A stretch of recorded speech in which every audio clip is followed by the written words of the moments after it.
Has anyone experienced a little bit of a dark side with social media? And sometimes women do find that they're under fire a bit more than men. I haven't. I only joined Facebook a little while ago. I've always tried to keep it at bay, and I'm just about to. Is that because its reputation precedes it? Well, I did actually. I was on Facebook a few years ago, and I was getting so many people asking me to be their friend, and I would just say yes to everybody, and then it just got. There weren't too enough. Noisy. Yeah, there weren't enough hours in the day, so I came off, and I came off of Facebook the week before John Renbourn died, and I thought, thank God for that, because I would have had all these people, and I was just so upset myself. I didn't want all these people. You didn't want to manage everybody else as well. No, no. But I went back on it again because I thought, well, why not? You know.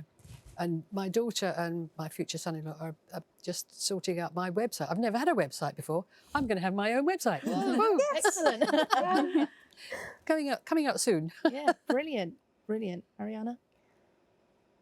Terrifying. Sometimes it just gets really bad.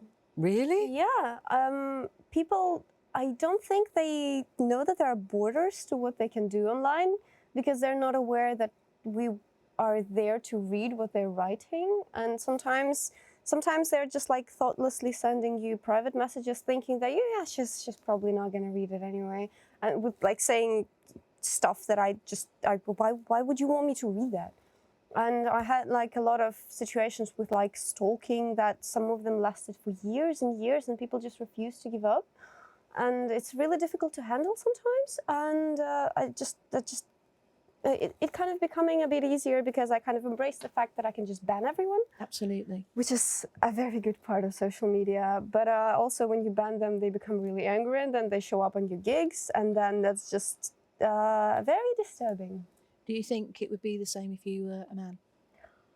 Well, actually, this is a good question, because I think there's a bit of double standards happening right there, because a good friend of mine, he's a vocalist in a male-fronted band. And then they have like a very strong female following, and we kind of always share the disturbing experience with fans, and things that he tells me, they're absolutely terrible. And I have to say, if it was kind of the other way around, say he had like girls forcing themselves into his hotel rooms and stuff like that, and like all the nudes that they sent him and all that. So women think that they will get away with this behavior because they're girls, because that must be cute to send someone your nudes. It's not, especially if haven't been asked to do that. So I think it's very important for all of us to embrace the fact that you have to behave well towards other people, and everything starts with mutual respect. Either you're a woman or a man, when you talk to someone, be respectful. Mm-hmm. So that's just all I have on the subject. I have so much more, but I just don't want to rant about this forever. So does it matter about the gender of the people that we're looking at on stage or in the audience, after all? It doesn't bother me. You know, I mean, I think people should just, Marjana was saying, people should just be respectful. My son said to me a few months ago, he said, Mum, what's different from when you were my age? What do you think is different? And I said, politeness. People were far more polite when I was younger. Good manners. And that can be male or female. Yeah, absolutely. Yeah. Anything. How can we encourage inclusivity in other areas? And Frances McDormand said this at the Oscars about having an inclusion rider. What do we think about that? Can you elaborate?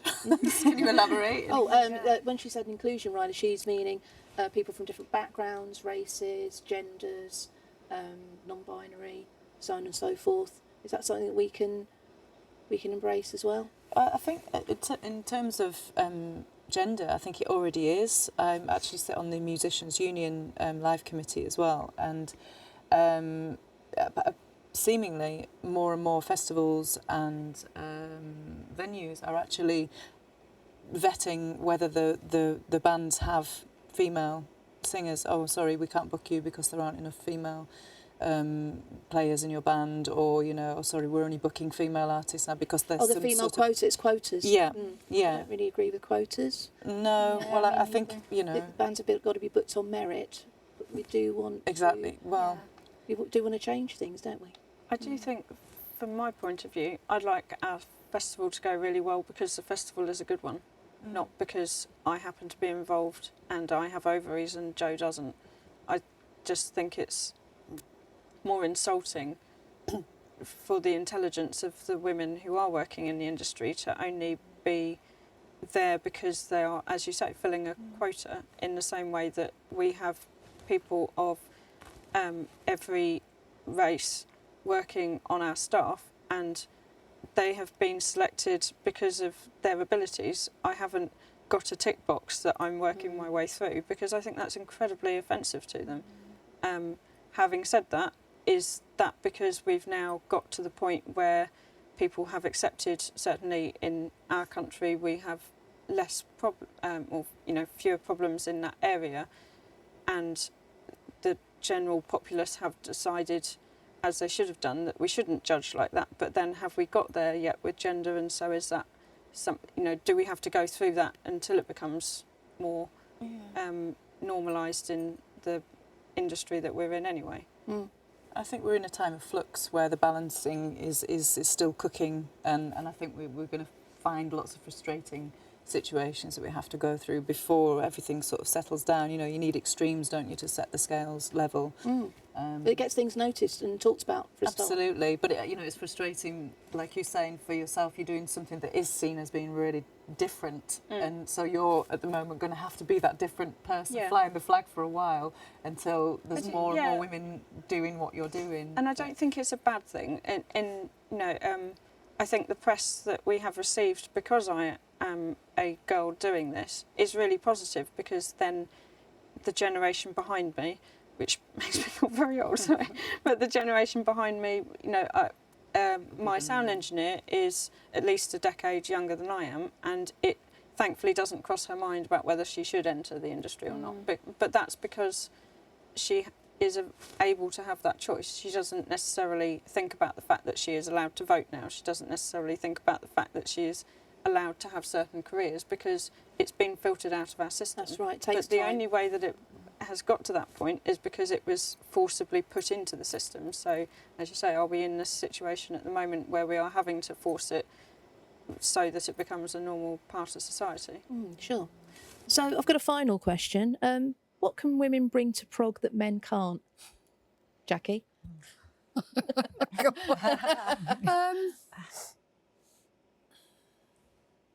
Empathy. I still think, empathy. You can be gentle, but you can also be strong. And I think we all are. We can do both. Marjana? Well, obviously we're strong because we have to fight for everything. We have to fight to be heard. But I'm going to be just very boring and say that I think we discussed that earlier, that a female voice is pretty much like a different instrument to a male voice. And that's it can be so diverse, and all vocalists, they still sound so different from one another. But it's like an entirely new dimension to this whole musical thing. So, yeah. I like that. Anna? Yeah, I was going to go with the voice, that apparently annoying female voice that some people don't like. Awful women's But voices. since that one's taken, maybe I can go with the lyrics. Storytelling. Female storytellers, lyricists we have different stories to tell than our male counterparts, and I think that can be something very refreshing in that scene. I agree with that, Heather. Well, I think that the voice is like a vessel for your energy, your essence, and a female essence by nature is different to a male energy, and we all have it in. We're all male and female in various degrees, but a woman is going to be naturally more feminine, and boobs. Bringing boobs to the scene. Yeah, well, it's true. It's a fact. Well, boobs and menopausal flushes is something very I definitely important. bring to the stage now, and that's very hard to deal with, with the hot lights as well. But no, I agree with sort of like the storytelling aspect Female of it. perspective. Lyrics are really important to me. I don't write the Magenta lyrics, but the interpretation of the story, I think you probably get a man singing the Magenta lyrics, it would be a very different feel to it. And so I think that we bring that emotional, So you have to have empathy to be a storyteller as well, yeah. don't you? So it's all. Not like saying that men referencing- don't, but I just think we do bring something different to the table, I think. Sharon? Really what the ladies have been saying. I mean, I'm not a performer, you know. But in other parts of the business, you might have some other skills that belong to you or belong to women. You know, maybe the male publicist might get hired because there are a lot of men in marketing and in record labels, and they prefer to put men on retainers and not put ladies on retainers. And I think we have to fight a little bit harder sometimes to obtain the level that the men seem to obtain quite easily. Catherine? I think because I'm not a performer, and so I completely understand those perspectives. I think the comments about vocals are incredibly intuitive. I would say from a slightly different point of view that in an increasingly divisive society, any pocket of the niches that people spend their time in that shows as much diversity as possible is going to help what seems to be a very polarised world currently. So if you can have a melting pot that has female voices to counteract a male voice, or a conservative voice to counteract a left-leaning voice, it shows everybody that there is a little bit more to the tunnel vision that a lot of people are sinking into, and so gender does play an important role in that. And also I think there's an importance of recognising that as much as we're all here to sing the praises of women, that it's nice to have more women involved to counterbalance the theory that all the women in the industry are wonderful. Some of them are absolutely awful in exactly the same way that some of the men are absolutely awful. Just awful human So beings. having a balance on every level to show that there is a diversity and balance in the society can only be a positive thing. I agree. Excellent. Thank you, everyone. That was the Prog panel, She Rocks Prog panel. Thank you.